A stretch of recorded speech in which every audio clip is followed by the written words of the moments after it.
And now Jens Kriete from Supply Fine Paper.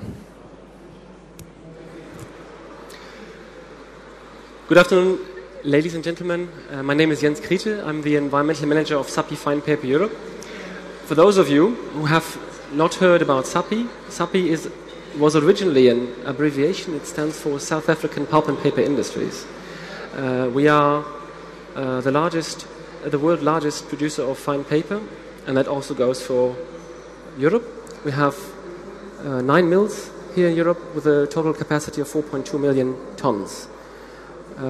So if you are involved in book production, I'm sure you have used paper from our company already. Today, I'm, however, representing the paper profile, and I'm going to present and explain to you what paper profile is.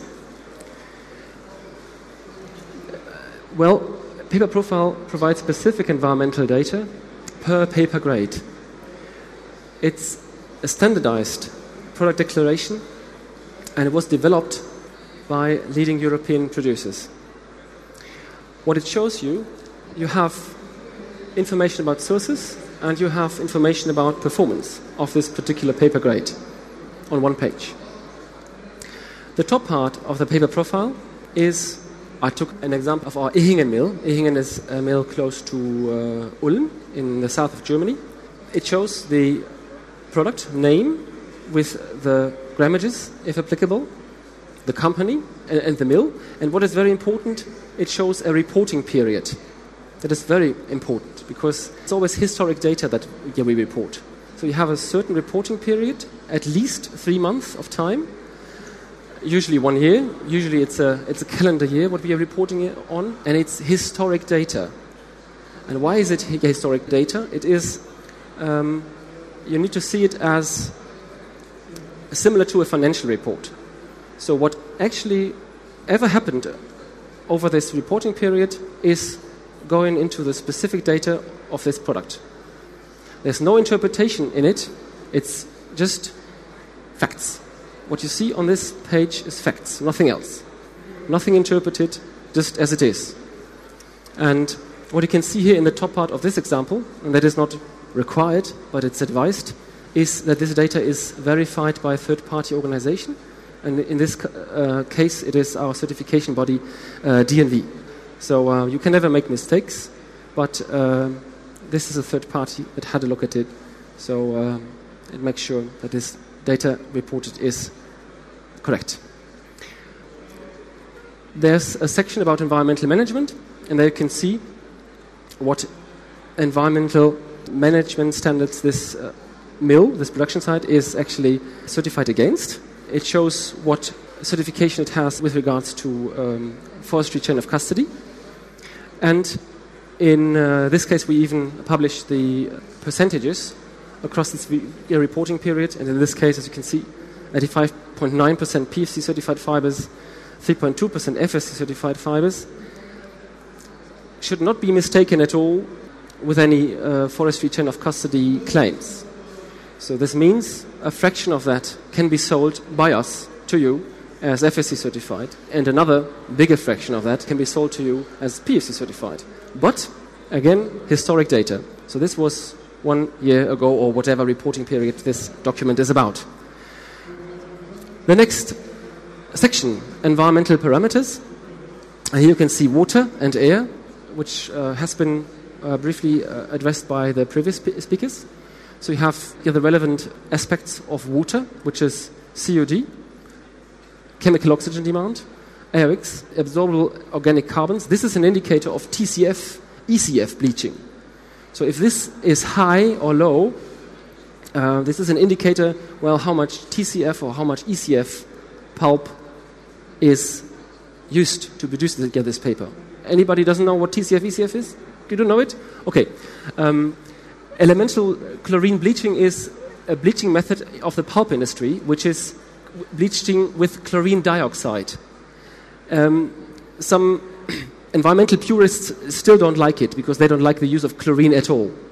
Chlorine dioxide, however, is a very effective bleaching agent, and it oxidizes the lignin in the pulp without creating polycyclical absorbable organic halogens, which are very toxic and can't be broken down. It used to be one of the major impacts of paper industry some 25 years ago. There are not very many mills, luckily, in the world that use this bleaching process, and there are better and worse mills today who score better or worse in their AOX emissions. And what is very important for these parameters here, I'm coming to the other one later, this is the emissions of the pulp production and the paper production together. You have different setups. Some mills don't have an integrated pulp production on site. They purchase the pulp from some other places, and they have their own emission, but paper production as such does not have such a big emission usually. So this is added together. So it doesn't matter if it's a non-integrated mill that uses pulp only, or it's an integrated mill that produces pulp on site and produces the paper on one side.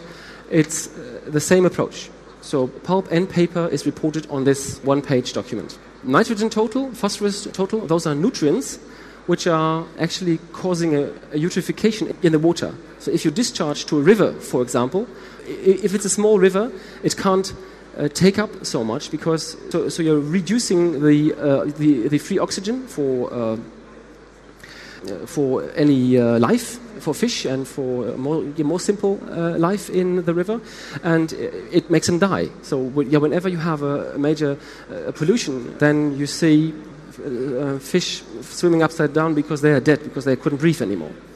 And nitrogen and phosphorus is causing a eutrophication, so bacteria loves it. They eat and multiply, not leaving any oxygen for any higher life. Then the air emission, SO2, causing acid rain, was a major contributor in the past to acid rain. NOx has become today an even bigger contributor to acid rain, but the majority of NOx today is actually coming from transportation. CO2 fossil, you see this is CO2 fossil, not CO2 in general, is also the consolidated CO2 emissions from the pulp and the paper production, but only the fossil side. Because whenever you produce pulp, you only come up with the yield of 45 to 48% of fiber. So what you want from the wood when you are producing pulp is the fibers and not the lignin, which is the binding element, and also not the bark. So that is basically disposed of, and you can use it as a renewable resource, as biomass. And for SAPI here in Europe, where we have actually quite a few non-integrated mills, where we buy a lot of pulp from other pulp producers, we have a share of 36% biomass across all 9 mills. So that is quite high already. And if it's about renewable energy, we know what we talk about. Solid waste landfilled. Actually, our European mills have hardly any waste that goes to landfill anymore, but there is a part of the purchased fibers which is reported here as well. So even though everything goes to recycled, there's nothing going to landfills, even though you have that situation, you have to report the share of the pulp producer. And then the last point, purchased electricity consumption. It's also the consolidated number of electricity that was not produced on site but purchased from the grid. This part is the product composition, gives you an idea what this material is produced of. Chemical pulp in this case, 51.1%, pigments and fillers, binders and moisture. A little bit of the background of the paper profile. Paper profile is a trademark. It's owned by the Finnish Paper Engineers Association. It has its address in Helsinki, in this building, Snellmani Katu 13. And participation is open for all paper producers. And you can see the participants at the moment are the who knows who of the paper industry. Basically all European manufacturers are represented here. This is the website. You can look at it. Paperprofile.com is giving you the brochure that was handed out. You can download it from there. You can download also the manual. That's very important because to understand the figures, you should be aware how have they been constructed. And you can get the contact names of the companies involved as well, in case you are interested in a particular paper profile. The context, to put it into the perspective, it is, you see a growing recognition worldwide, and I think the real benefit of it, it's real data. There's no interpretation, except what an accountant has to do to allocate certain emissions to a certain paper grade. But that's all. That's what they have to do for the financial report as well. There's no opinion behind it. we get a lot of requests about carbon footprint or life cycle analysis. This serves as a major part of it. You can use it to conduct a life cycle analysis, but it's not a complete overview. It doesn't show you every bit and piece of it.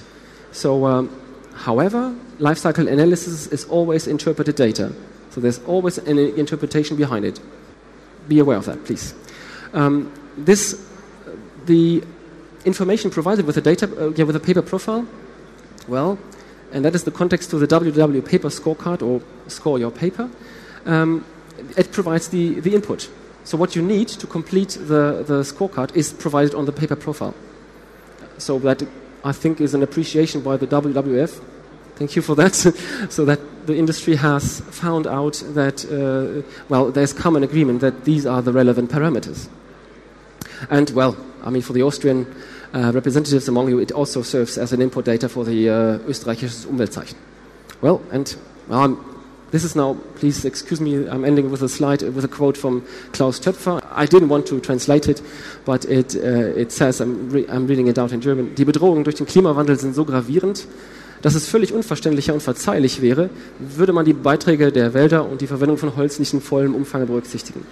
Basically, it would be irresponsible not to consider the contribution of the use of wood and our forests to fight climate change. That's the line of Klaus Töpfer. So, thank you for your attention.